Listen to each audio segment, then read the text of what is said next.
Hey everyone, my name is Malka. This is Malka Reads. This is my very first YouTube video because it's my 25th birthday and I wanted to share 25 books for my 25 years. This stack is 20 books tall. It's very precarious. And then I have 5 books that I don't currently have a physical copy of, but I still want to talk about them. I really wanted to make this video and do it as my first YouTube video because I thought it would be a great way to get to know me. It's sort of like the overall, book vibe of me. And also it's my birthday, so subscribe. That's my birthday present. Thank you. Let's get started. I am so excited to share these books with you all. So the first one is Le Petit Prince, or The Little Prince. This is one of the first books in high school that I read fully in French. So I actually purchased this copy from Livraria Lello in Portugal. It's so beautiful. The detailing is like a little bit iridescent. There's some really neat precursor drawings and some information about like how the story was created. It's very like monochrome, so it's very different looking from the initial one, but I love it so much. Book number 2 is Alice in Wonderland, or Alice's Adventures in Wonderland. I also have like a manuscript copy. I also have a tattoo. Alice is my girl, okay? I was in the middle school play, I was Alice, and then I quit acting forever because I was like, well, that's the end, that's the peak for me. I was her. I don't need anything else in life. The book and then all of the media, the movies, everything that's been made because of it, even any crappy spin-offs, like, I love. Third book, getting into sort of middle school era, is The Giver by Lois Lowry. This book is really important to me because I think it really started my journey of dystopian books. It's a classic for a reason. Fourth book is The Hunger Games by Suzanne Collins, of course.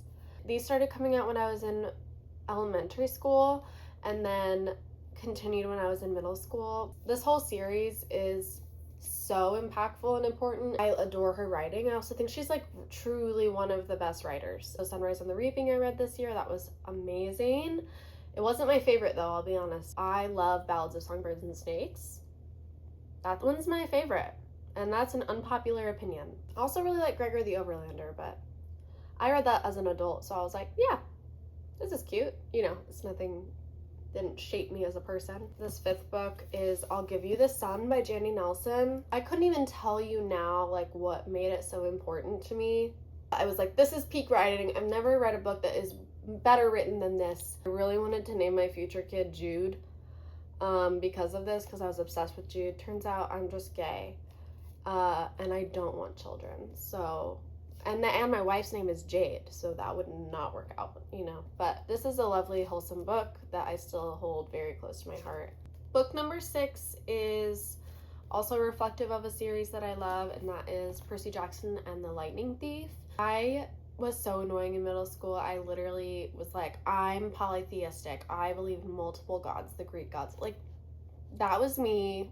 Sorry, everyone. I was really obnoxious, and I still am. I feel like it hasn't aged as well as we would have liked, of course, but I also really like the Heroes of Olympus series, and I like the Kane Chronicles as well. Wish that series wasn't on Disney, but I actually used to listen to the audiobooks of these. I would check them out from the library, and then I would read a disc, and then I would give the disc to my grandma, and she would put it in the car. So we would read them together. We like buddy read these. She didn't want to read a bunch of children's books all the time, so she was like, if you get that one on audiobook, we'll do it in the car, and then when I pick you up from school on Wednesday, you can tell me what you're thinking about it. So that was just like really special for me, this series. Book number 7 is another thing that I was really annoying about, and that is The City of Bones, or like the whole Mortal Instruments series and the Infernal Devices. My best friend and I had matching Parabate rune necklaces because we were best friends. The way that every millennial was obsessed with Harry Potter and waiting in line for those books, that was me with these. City of Heavenly Fire came out, and I was literally like, I am calling in sick. You can't take me to school. I won't go to school. I have to read this book. I was also a shadow hunter 2 years in a row for Halloween, and that's just like all black, but I did make myself a sword. Book number 8 is Little Brother by Cory Doctorow. I don't actually know if it's good. as an adult, but it sure shaped my view of the world. I think the sequel is called Homeland. They were very impactful. Like, good job, Cory Doctorow. Okay, so getting a little bit into high school now. I read this one in middle school, high school, and in college, so no wonder I'm obsessed. Number 9 is Dante's Inferno. This copy is the Mary Jo Bang translation, and I love it because it has really beautiful illustrations by Henrik Drescher. Ciardi is probably my other favorite translation, and I'm waiting for her to do Paradiso.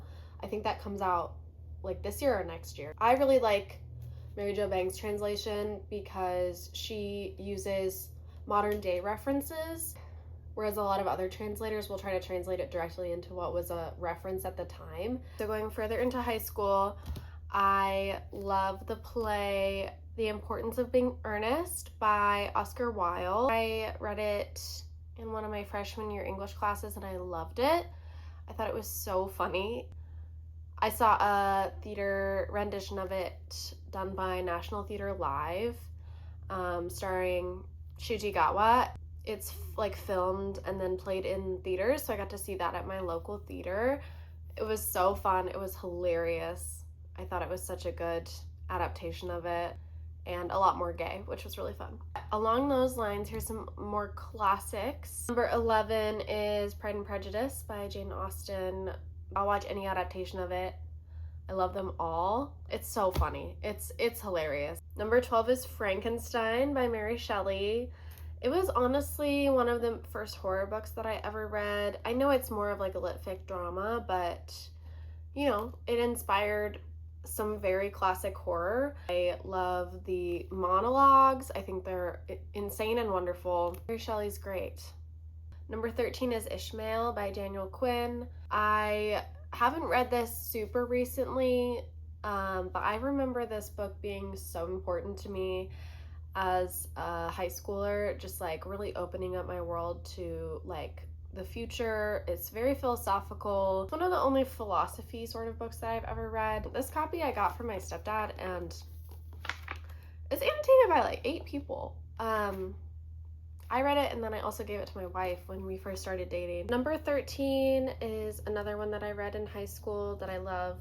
Salvage the Bones by Jesmyn Ward. She is one of my favorite authors because her writing is so unique. I will read anything she writes because of this, and it was such a great book to read in an AP Lit class. Number 14 is The Bluest Eye by Toni Morrison. That was another one that I read in that AP Lit class, so she's definitely one of my favorite authors, and I think everyone should read her. Number 16 is Slaughterhouse-Five by Kurt Vonnegut. For obvious reasons, this is a classic. It's it's my first Kurt Vonnegut that I ever read. It's my favorite of his. I haven't read a lot of his stuff, but I want to. I love his writing style so much, and this sort of war and sci-fi is something like I had never read before in my life, so this really impacted what kind of genres I want to read and, you know, what kind of writing I expect from someone, and what I think makes a classic, honestly, because this one's very, very unique. Number 17 is a book that I read for college. I have a degree in environmental science, and Braiding Sweetgrass by Robin Wall Kimmerer was heavily assigned. I have read it in full, but not in order, so I do plan on rereading it at some point. But Robin Wall Kimmerer, I would die for her. She's incredible. Her view on the world is literally like no other person, and her writing is so beautiful. I also love The Serviceberry. I listened to a podcast episode she did for Ologies on Moss. That podcast is hosted by Allie Ward. She's more of a climate optimist and really portrays us as humans as part of the ecosystem. Number 18 is one of the first books that I read after college. I didn't read a whole lot in college, especially fiction. Remarkably Bright Creatures is one of the most lovely books I have ever read. The main character reminds me of my grandma. It's so well written, the characters are amazing, and I love the timeline. Also, Marcel the Octopus is just awesome. Number 19 is The Enigma of Room 622 by Joelle Dicker. This is another one that I read post-college that really made me excited to read again. That's because it's a mystery, and I think that the way Joel Dicker writes is so complex. Like, he builds this insane world, and there's so many characters, so many plot points, and he's able to tie them all together in a really concise way where there are no plot holes. And so I was very mesmerized by that.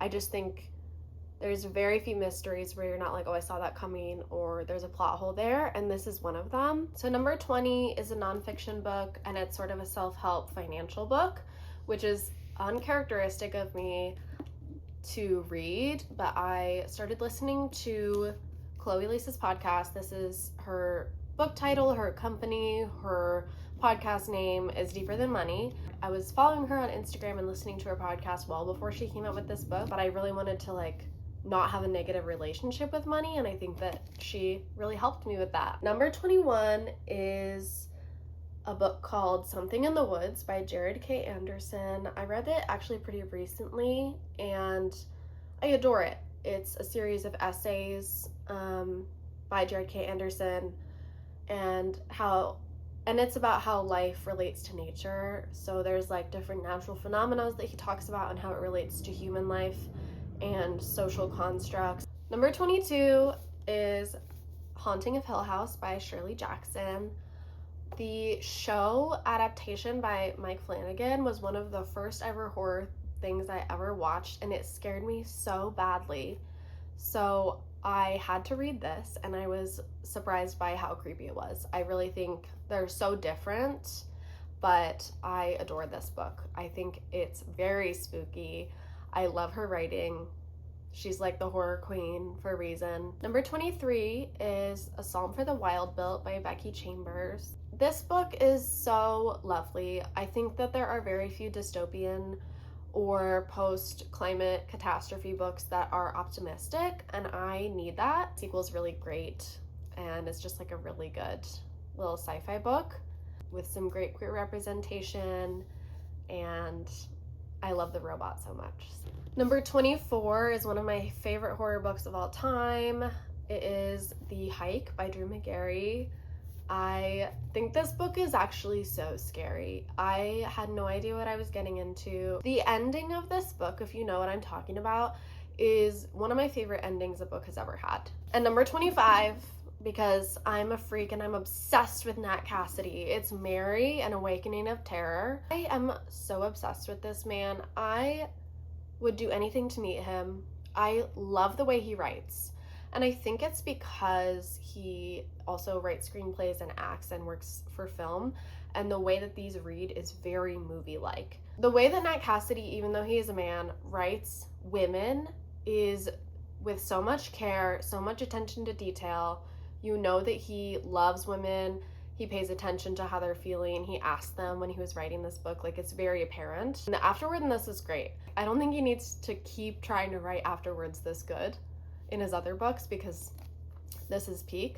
This book actually scared me so much. I had to keep my shower curtains open when I went to the bathroom because of this book, and occasionally when I was reading it I had a hard time sleeping. Those are my top 25 most important books for all 25 years that I've been alive. Happy birthday to me. I love books, I love reading. I plan on making some more long form videos on here, but if you want to see more of me, I'm on TikTok every day, all the time.